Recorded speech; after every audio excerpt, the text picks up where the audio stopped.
Hi, I'm Aaron. So for my physics assignment video, I'll talk about the safety features in a car. So basically, a car has a lot of physics stuff that we actually take for granted.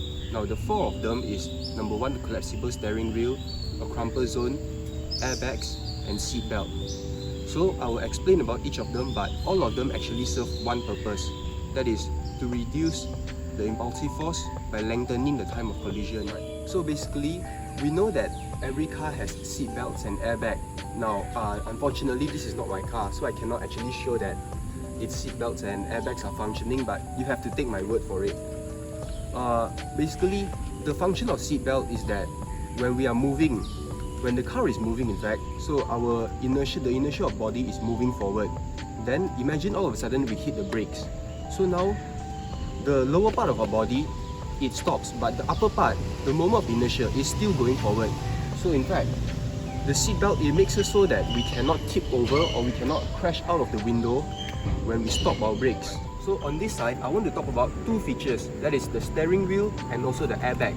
Now, the steering wheel is sort of special because let's say you crash into a car or a tree or anything, the steering wheel actually collapses backwards so that we cannot actually hit the steering wheel as we are in a crash. Now, and we know that the airbags will also expand out. So the steering wheel goes in, then the airbag expand out, and it cushions us.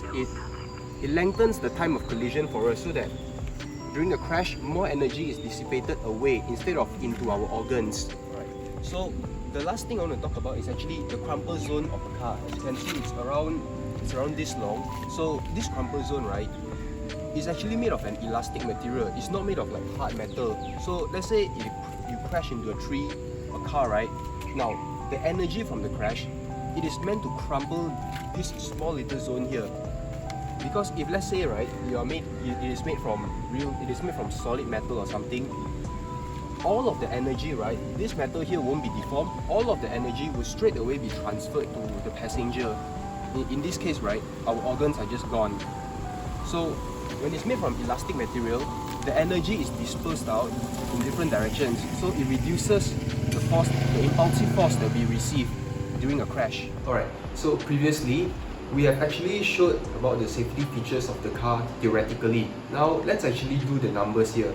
So, let's actually assume that there's a car here and its mass is 1,000 kilograms, which is actually a reasonable estimate.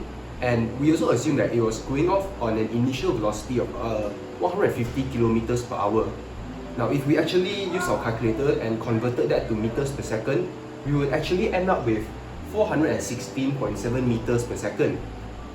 Alright, so now for the calculation of the impulsive force, we will actually use F equals to ma. But because we don't really know the acceleration, but we do know its difference in velocity, like it was moving at 416.7 before it came to a stop.